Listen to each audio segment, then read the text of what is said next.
Verano de 1947.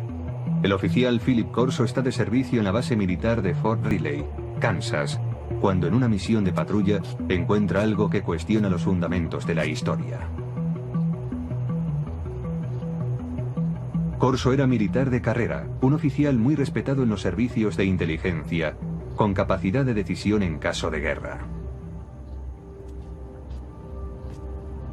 Pero juró que en un edificio abandonado dentro de un cajón de embalaje se guardaba el cuerpo de un ser de otro planeta. Corso publicaría esta y otras revelaciones en un libro llamado El día después de Roswell, que se convertiría en un bestseller tras su publicación en 1997. 5 coroneles acudieron a una sesión de firma de libros y confirmaron que todo lo que mi padre había escrito era correcto. Corso murió en 1998. Pero los datos que reveló en su libro siguen suscitando polémica. A continuación, trataremos de analizar su carrera militar y sus sorprendentes declaraciones acerca de los ovnis.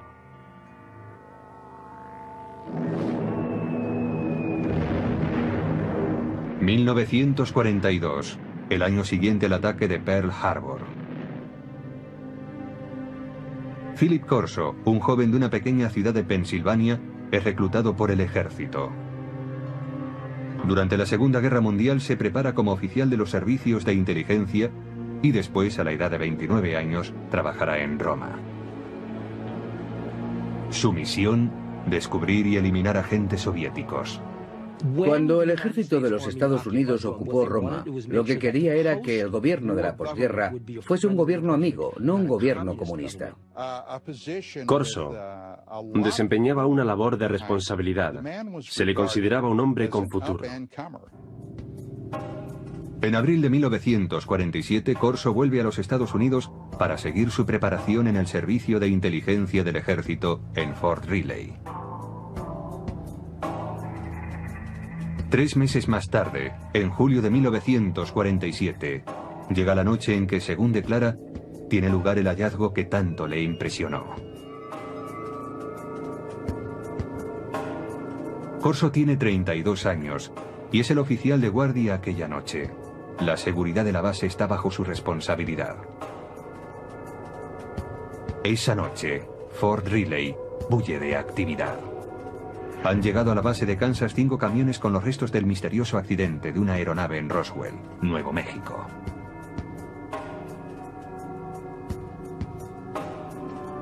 Corso, como oficial de inteligencia, está intrigado por el cargamento. Y hacia las 11 de la noche, entra en el edificio donde se ha dejado la carga.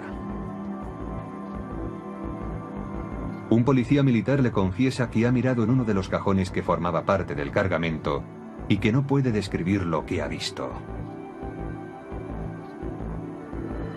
Entonces Corso decide mirar también.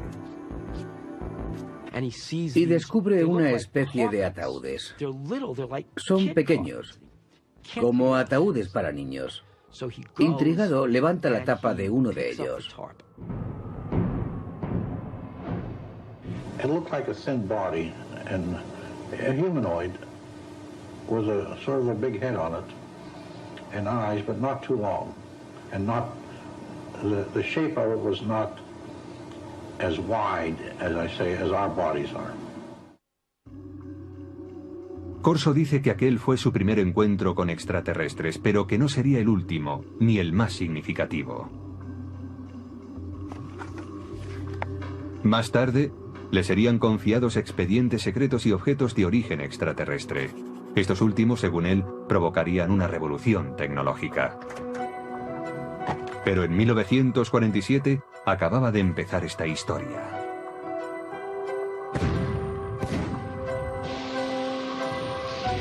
La Guerra de Corea, iniciada en 1950, abre un paréntesis en las reflexiones de Philip Corso sobre seres extraterrestres. Corso entra a formar parte del personal del general Douglas MacArthur como especialista en artillería para las fuerzas de las Naciones Unidas. Tras el armisticio de 1953 se queda en Asia como oficial de inteligencia. Se ocupará de la repatriación de prisioneros estadounidenses y aliados.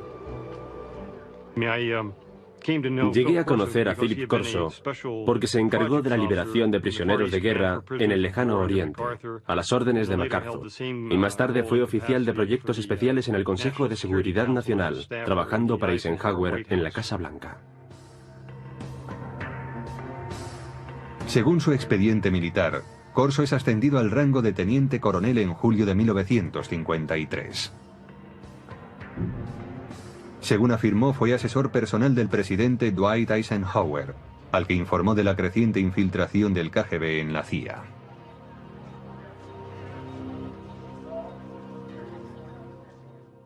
Y Corso se quejaba de esto ante Eisenhower en el Consejo de Seguridad Nacional. Corso declara también que Eisenhower le premió otorgándole la comandancia de un batallón. Los archivos militares confirman que fue nombrado comandante de un batallón de artillería en el campo de misiles de Red Canyon.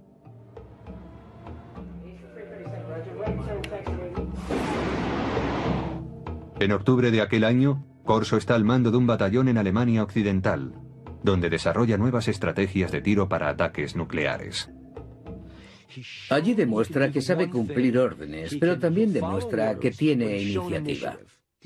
Está al mando de una batería de armas nucleares. Si se hubiese declarado la guerra contra la Unión Soviética en los años 50, cuando Corso estaba en Alemania, él habría tenido autoridad para disparar armas nucleares. Pero cuando vuelve de Alemania, su carrera cambia totalmente de dirección. El brillante oficial de la inteligencia, intrépido cazador de espías enemigos y comandante de artillería con potestad para utilizar armamento nuclear, se convierte ahora en reservista de la Guardia Nacional. En octubre de 1960, Corso está prácticamente retirado. Es asesor a tiempo parcial en una base de la Guardia Nacional en Maryland. Se podría decir que alguien no estaba satisfecho con él. No tuvo la recompensa merecida. Pero algunos creen que Corso está siendo reservado para su cometido más importante y secreto. Hay una mano oculta que dirige su carrera. Es la mano de Arthur Trudeau. Philip Corso tiene un poderoso protector en el teniente general Arthur Trudeau. Graduado en West Point, en la promoción de 1924, Trudeau es considerado un oficial progresista y admirador de la alta tecnología. En la época de la Guerra Fría es el primero en proponer una formación tecnológica para los oficiales de la inteligencia, y en 1958 es nombrado director del área de investigación y desarrollo del ejército. Cuando Trudeau tiene ocasión de nombrar a un adjunto, recurre a Corso, y así se inicia la etapa de este último en el área de investigación y desarrollo. General called me and said, "Don, establish Foreign Technology Division, and you're the chief of it. And you got an office down next floor under me." Hasta ese momento de su carrera, la trayectoria de Corso en el ejército es fácilmente verificable examinando los archivos militares. Trabajó en el Pentágono. Allí estaba su despacho, así consta. Y lo hizo para el general Trudeau, que le conocía bien, de eso no hay duda. Pero desde que empezó su labor en el Pentágono, el rastro de su carrera es más difícil de seguir y también es más difícil confirmar sus declaraciones. Corso escribió que su trabajo en el Pentágono incluía el análisis de los avances militares extranjeros como el armamento para helicópteros desarrollado por los franceses o el caza de despegue y aterrizaje vertical del ejército británico. Dicha tecnología sería invertida por los estadounidenses. Los militares han desarrollado a lo largo de los años una serie de proyectos dirigidos a copiar dispositivos tecnológicos provenientes del extranjero. Así, una de las tareas de Corso era acceder a esa tecnología extranjera, como la francesa, e invertir su ingeniería. Si se descubría algo bueno, era incluido en los planes tecnológicos propios. Invertir la tecnología enemiga resultó algo habitual en la época de la Guerra Fría. Los soviéticos utilizaron los aviones Sabor capturados de los norteamericanos para invertir su tecnología, y los Estados Unidos utilizaron los MiGs capturados para invertir la ingeniería soviética. La tarea de Corso implicaba estudiar la tecnología extranjera, pero su trabajo cambiaría pronto. Poco después del 20 de julio de 1961, dice Corso, el general Trudeau le llama a su despacho y le adjudica una labor sorprendente: examinar la tecnología de la nave extraterrestre que se estrelló en Roswell, Nuevo México, en 1947.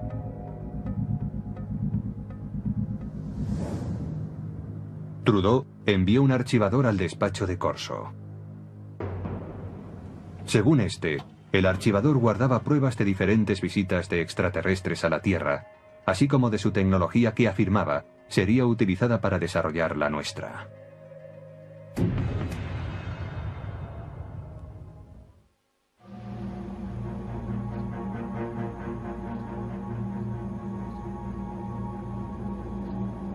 Philip Corso declaró que en 1947 él había visto los cuerpos de los extraterrestres cuyo ovni se había estrellado cerca de Roswell, Nuevo México.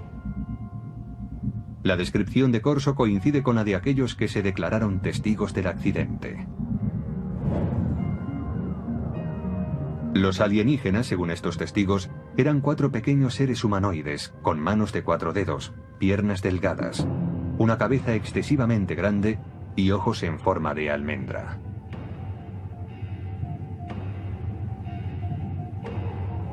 Dichas descripciones aparecen supuestamente en los documentos clasificados por los investigadores del gobierno.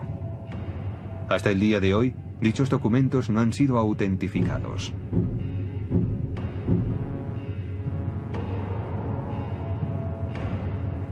Corso insiste en que él nunca habló con nadie sobre lo que vio en Fort Riley.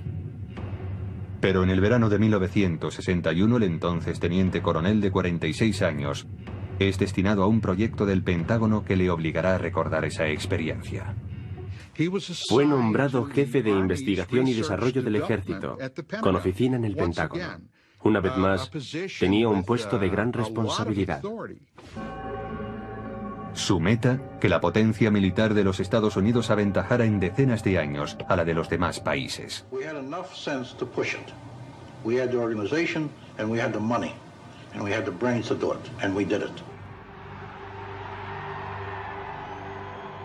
Durante la época de la Guerra Fría, dice Corso, preocupaba mucho al gobierno que los rusos llegasen a tener acceso a los materiales extraterrestres o, lo que era aún peor, que los alienígenas utilizaran su superior tecnología para invadir la Tierra. Según Corso, un armario archivador contiene los extraordinarios utensilios hallados en Roswell.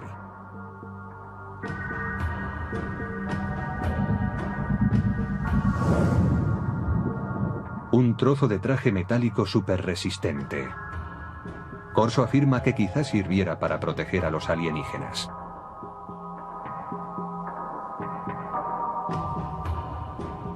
Un tubo que parece lanzar una potente luz roja. El teniente coronel piensa que podría ser un instrumento quirúrgico o un arma. Una corona para la cabeza que, según los informes militares, podría haberse usado para transmitir pensamientos o para guiar la nave espacial. Circuitos impresos en miniatura, posiblemente un microcircuito prefabricado.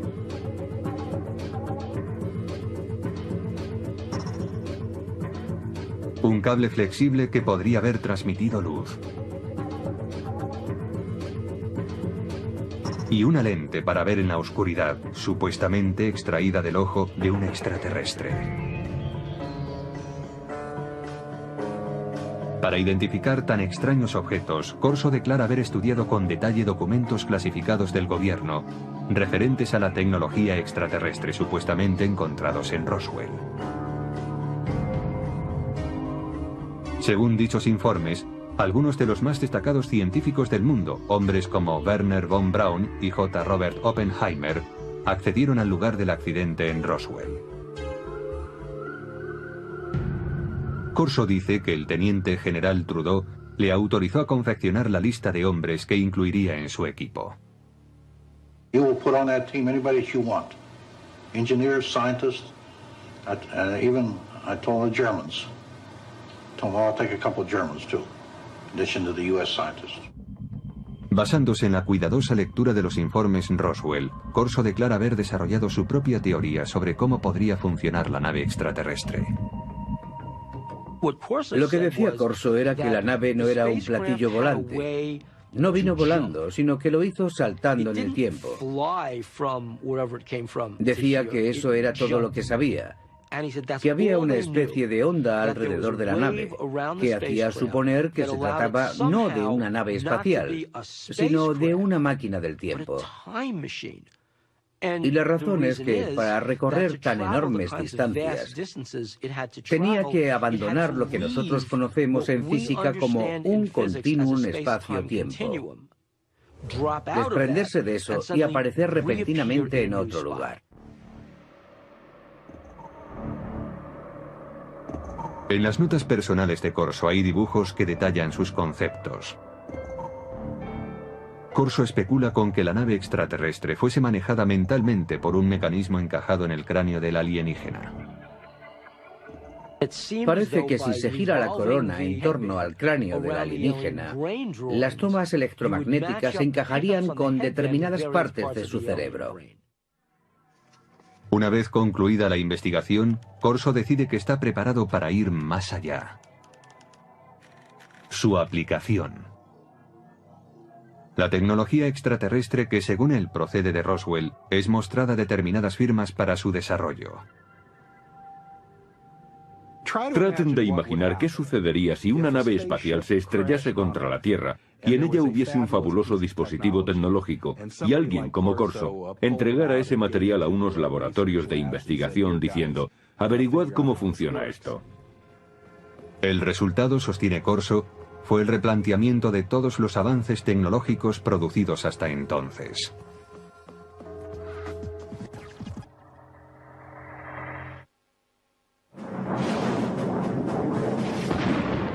En la década de 1960, la potencia militar estadounidense está plenamente entregada a la Guerra Fría. El teniente coronel Philip Corso quiere usar en su apoyo la tecnología extraterrestre. A finales del verano de 1961, empieza a ponerse en contacto con laboratorios de armamento militar para tratar la cuestión. Los laboratorios del ejército también tenían científicos civiles, y aunque tenía que permitirles el acceso al material clasificado, Phil Corso se sentía muy cómodo trabajando con científicos civiles. Además, todas las autorizaciones formales corrían a cargo de los laboratorios. En Estados Unidos existen numerosos laboratorios de alta tecnología donde científicos civiles trabajan en proyectos militares. Los Álamos, sede del proyecto Manhattan, quizás sea el más famoso. Pero en 1961, Fort Belvoir, en Virginia, desarrollaba en secreto un proyecto para conseguir la visión nocturna. Corso declara que este sería el primer laboratorio al que recurriría.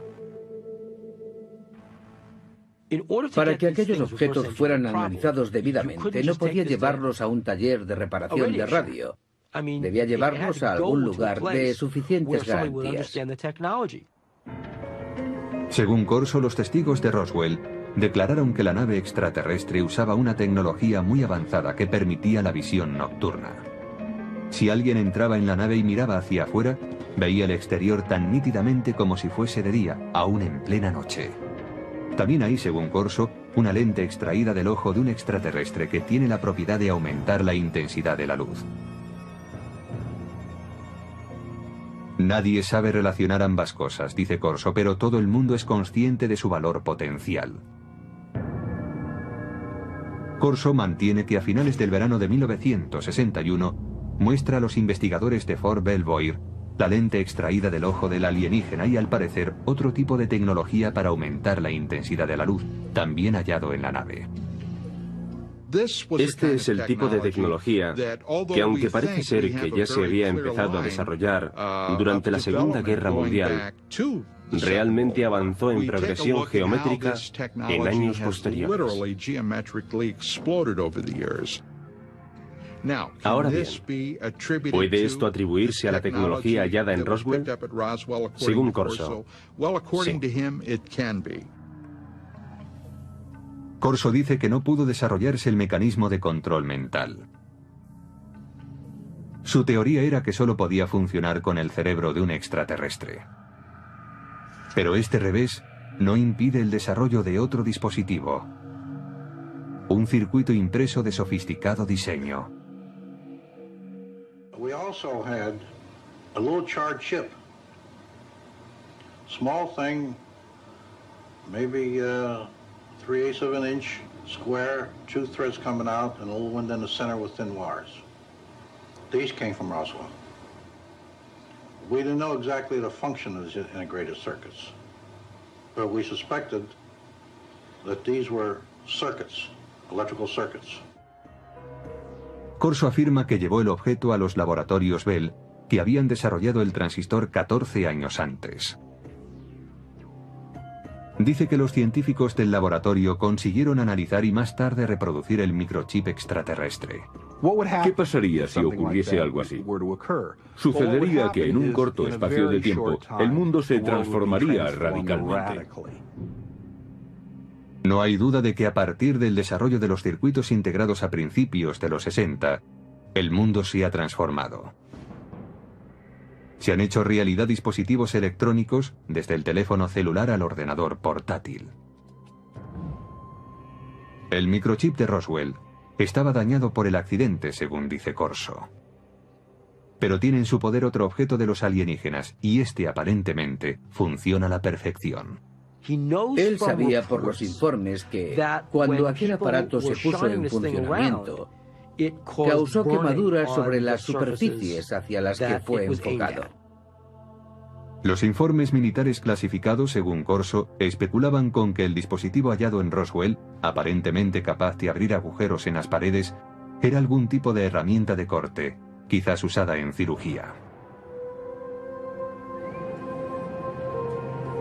En Aeronáutica Hughes, desde finales de los años 50 y hasta principios de los 60, los investigadores trabajaron en lo que serían los primeros de seguimiento y derribo para la aviación militar. Pero los ingenieros tuvieron problemas a la hora de diseñar un dispositivo práctico. Esto fue así, dice Corso, hasta que él les mostró la extraña herramienta de origen alienígena. El proceso se aceleró después de los años 60 y 61, porque se inventaron nuevos métodos de fabricación de dispositivos láser. A medida que avanzaba la ciencia, avanzaba también la ingeniería. Según los informes, el archivador citado por Corso contiene otro tesoro encontrado en Roswell. It was glass tubes. And they emitted different color lights. And those were sent to Bell Laboratories. From that was one of the greatest advancements I think we have today, came out in fiber optics.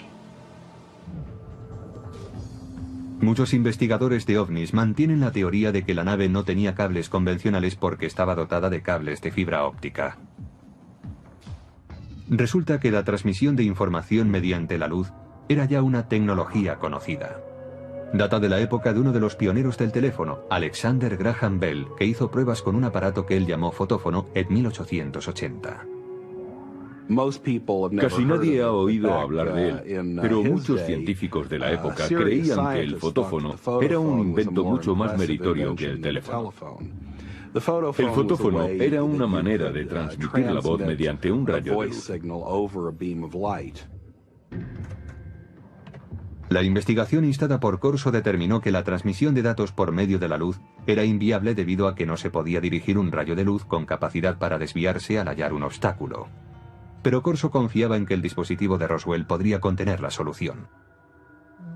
Estudiaron aquella fibra de vidrio y vieron que la luz podía desviarse, es decir, podía trazar curvas. Llegaron a la conclusión de que aquello se debía al revestimiento del cable. Aquella era la clave para hacer funcionar la fibra óptica. Aunque el uso de la fibra óptica no se generalizó hasta los años 70, los investigadores de ovnis creen que el revestimiento del dispositivo extraterrestre, una capa externa que cubría la fibra conductora, es lo que posibilitó el avance de la fibra óptica en nuestro planeta. Corso también examina algunas fibras muy resistentes que, según los informes militares, proceden de los trajes de los alienígenas. The first thing of the fabric that amazed me was a thread that I couldn't cut with a razor blade. Just a thread. Corso ofrece en su libro una teoría referente a las fibras que componían el tejido de los trajes alienígenas. El cuerpo de los extraterrestres, posiblemente de materia más vulnerable, estaba protegido por la gran resistencia de un tejido que, en cierto modo, formaba un escudo.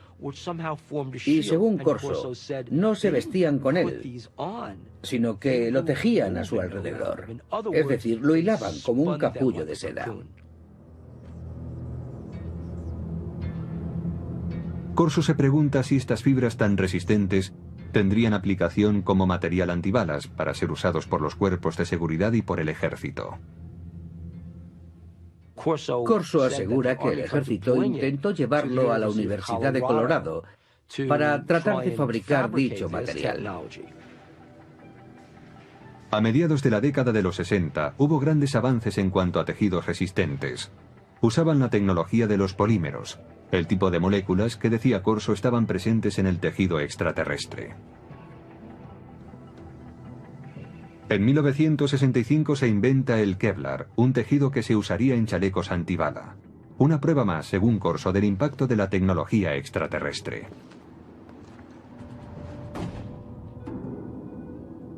Nadie niega que el periodo en que el teniente coronel trabajó en el Pentágono coincide con un periodo de gran desarrollo tecnológico en los Estados Unidos.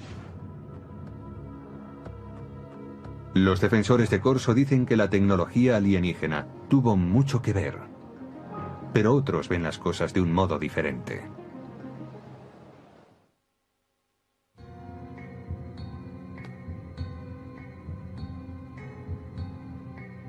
En su libro El día después de Roswell, el teniente coronel Philip Corso declara haber introducido la tecnología extraterrestre hallada tras el incidente de Nuevo México en la agenda de los militares estadounidenses. Pero otros afirman que los avances científicos de los años 60 no fueron obra de un héroe, ni se debieron a la ayuda extraterrestre. Resulta simpático pensar en un héroe que nos conduce a un mundo de avanzadas tecnologías adquiridas de platillos volantes.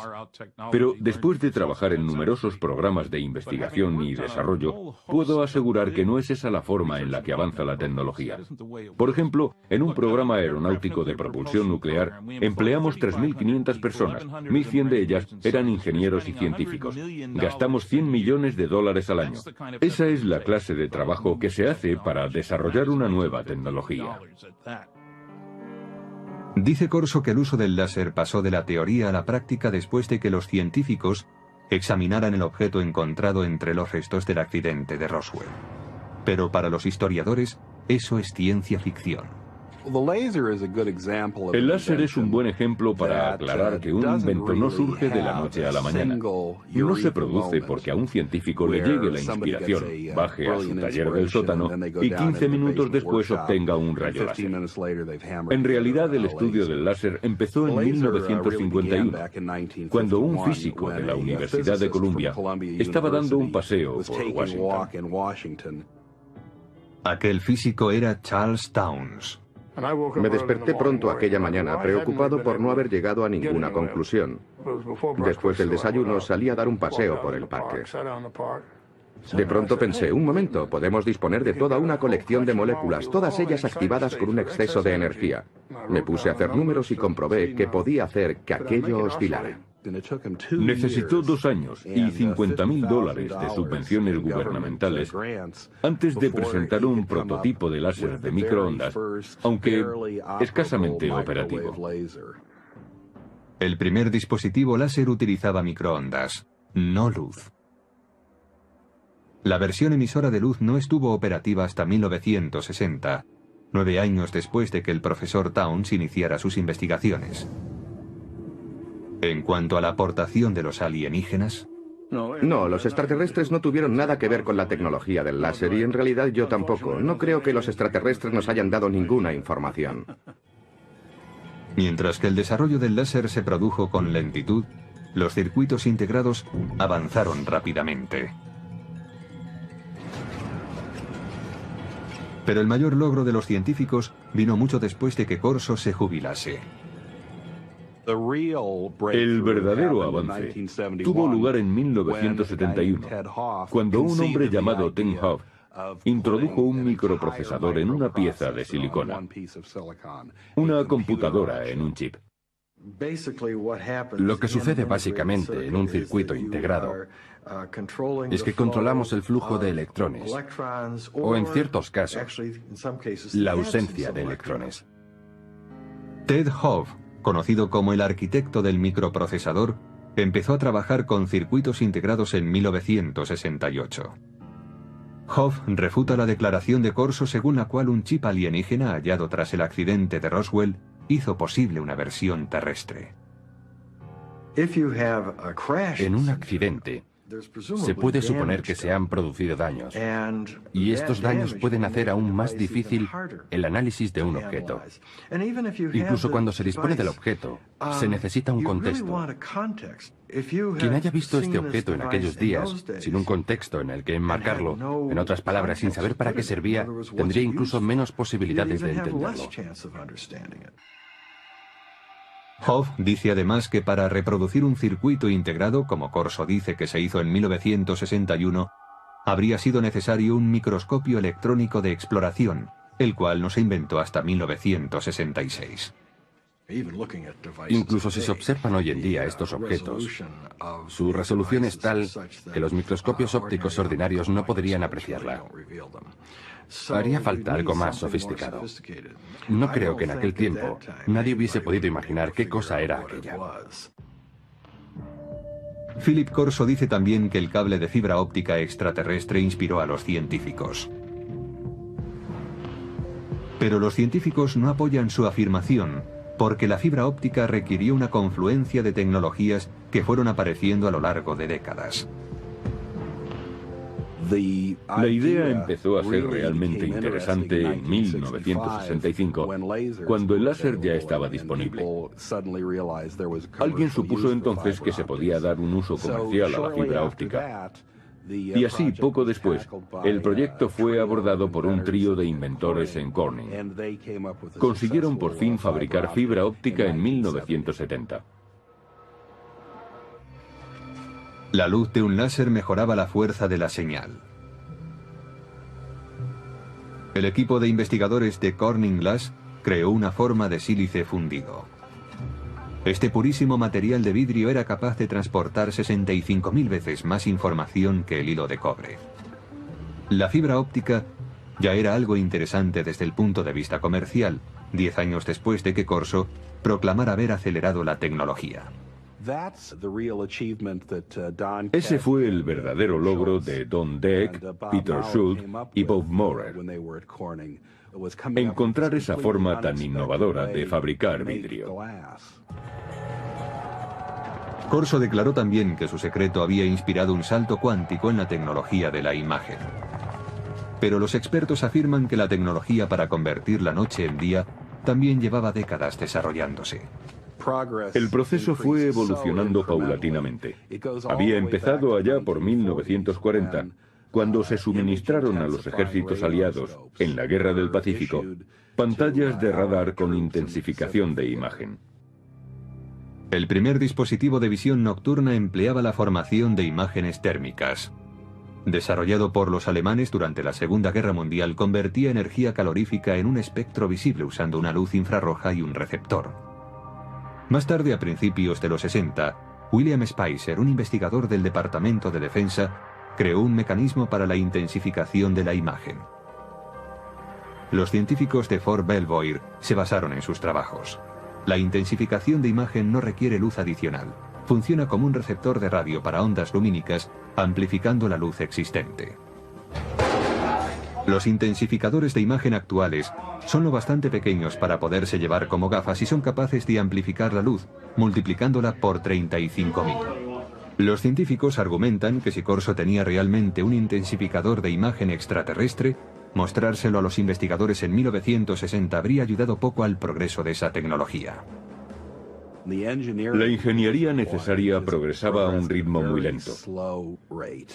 Lograr la visión nocturna fue, en gran medida, el resultado de un trabajo de ingeniería realmente brillante. Finalmente, según expertos en tecnología, Las fibras superresistentes de Corso no venían de los trajes espaciales de los alienígenas, sino del fruto de años de investigación de una científica llamada Stephanie Kwolek, que trabajaba en la compañía DuPont. Ella consiguió enlazar cadenas de átomos en 1965. En 1971 el Kevlar ya estaba en el mercado. La teoría de que algo como el Kevlar salió de un platillo volante resulta tan chocante para mí como insultante para alguien como Stephanie Kwolek, que invirtió enormes esfuerzos, años de su vida, una enorme dedicación e inteligencia para desvelar los secretos de la naturaleza. Además, algunos escépticos insisten en que el teniente coronel Corso sencillamente no tenía los conocimientos suficientes para promover un programa de ingeniería inversa. Leí algo que había escrito hace años y vi que aquello no era alta tecnología. Yo he trabajado para General Electric, Westinghouse, General Motors, TRV System, McDonnell Douglas y junto a muchos científicos. Yo mismo soy físico y no vi nada en los escritos de Corso que indicara que tenía los conocimientos, el talento, la formación para manejar un material como aquel y llevarlo a la industria. Corso tenía una respuesta para tal objeción. Decía que su equipo de científicos de élite le ayudaba a interpretar los objetos de Roswell. I didn't have the training or the background for something. You know, they got highly technical. But fortunately, the German scientists were there. I knew von Braun, and I knew Hermann Oberth. Oberth was a man who said we've been helped. But we had to keep it quiet to protect our budget, protect our organization. Para los escépticos, caben más dudas acerca de Corso. Según ellos, un teniente coronel no debería asumir funciones como las que Corso se atribuía. Creo que un indicio de su consideración dentro del ejército viene dado por el hecho de que nunca llegó a coronel, a pesar de sus muchos años de servicio. Pero otros apoyan las afirmaciones de Corso, en particular aquellos que dicen conocer el funcionamiento interno del ejército. En aquellos días, un teniente coronel tenía mucha más autoridad e importancia que ahora. Pero incluso hoy, hay tenientes coroneles que conocen mucho acerca de planes y operaciones importantes. Todos los científicos y militares con los que Corso dijo haber trabajado afirman que no había implicación extraterrestre en las tecnologías desarrolladas a partir de aquellos años.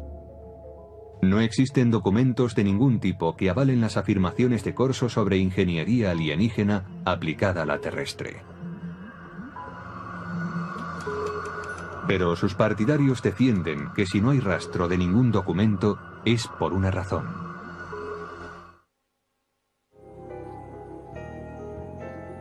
Quienes creen que una nave extraterrestre se estrelló cerca de Roswell coinciden en una cosa: el gobierno ocultó sistemáticamente la verdad.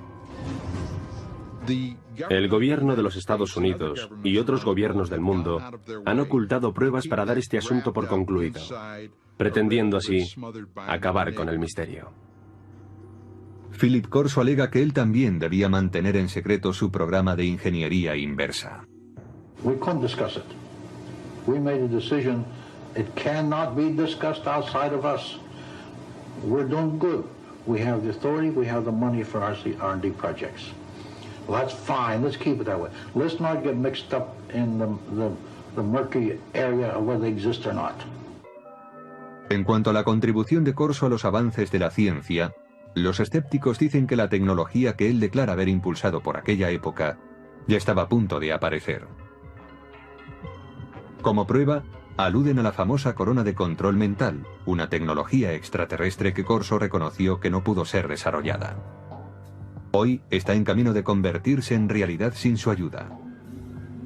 Desde los años 70, los científicos han estado experimentando con las ondas cerebrales salidas del electroencefalógrafo para suministrar información y alterar el comportamiento. En la actualidad es posible usar juegos como este que informan a través de un electroencefalógrafo para aprender a controlar los estados del cerebro. Pero la tecnología del control mental ha avanzado más aún.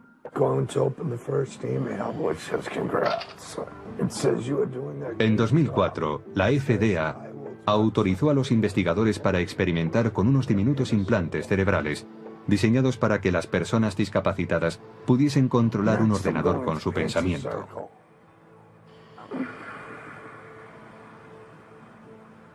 Los investigadores de ovnis dicen que los supuestos ocultamientos del gobierno pueden oscurecer para siempre los hechos de Roswell. Y en consecuencia, oscurecer también la verdad sobre si la tecnología extraterrestre contribuyó al desarrollo de la fibra óptica, los tejidos superresistentes, el láser, los circuitos integrados o la intensificación de imágenes. Hay gente que cree que los extraterrestres intervinieron, por ejemplo, en el 3500 a.C. en Egipto, para ayudar a los egipcios a construir pirámides. Pero los egipcios del año 3500 a.C. eran muy capaces de poner un gran bloque de piedra encima de otro. Si los egipcios hubiesen desarrollado de repente teléfonos celulares o algo así, entonces yo diría, de acuerdo, aquí hay un invento. Pero no fue eso lo que hicieron. Aunque el teniente coronel Philip Corso pueda ser cuestionado, sus ideas hayan suscitado polémica y sus afirmaciones hayan sido consideradas como propias de la ciencia ficción, su aportación al mito de los ovnis y a las leyendas populares no puede ser ignorado. Los militares, el Pentágono, el gobierno de los Estados Unidos no dan ese tipo de autoridad a un incompetente. Este hombre estaba bien considerado y era muy respetado. At my age, what do I have to lose? I have to let my grandchildren and my children know this, because how long will I be around yet? And when I go, it goes with me. Debió de haber muchos días, muchos, en los que Philip Corso se preguntase, ¿por qué yo? ¿Por qué tengo esta información? Yo creo que eso es algo que le atormentó durante muchos años. Es muy difícil guardar un secreto así para uno mismo. Hasta hoy solo se ha contado el 10% de la historia, dijo mi padre. El resto es información clasificada.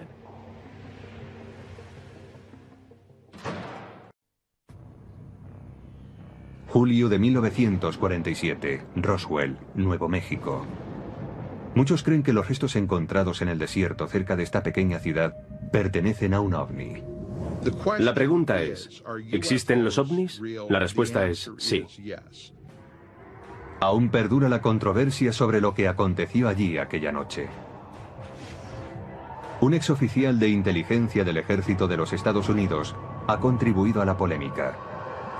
Según él, los ovnis no solo existen, sino que el ejército estadounidense ha copiado tecnología avanzada de ellos. Él lo sabe, afirma, porque ha tenido en sus manos muestras de esa tecnología y ha visto los cuerpos de los alienígenas encontrados en Roswell.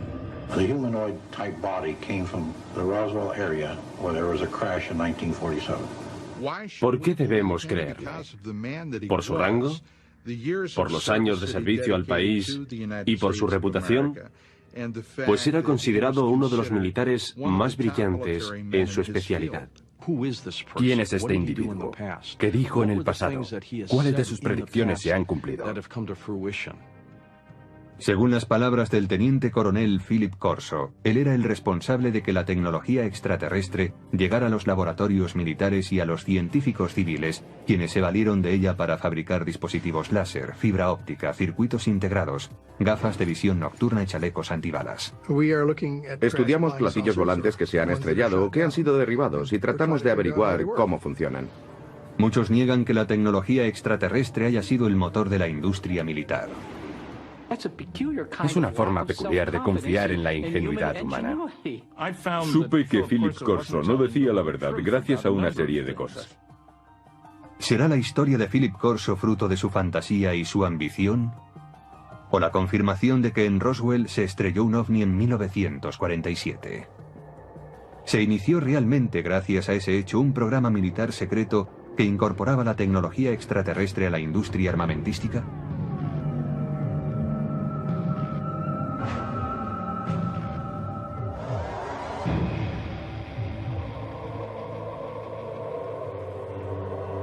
El día después de Roswell.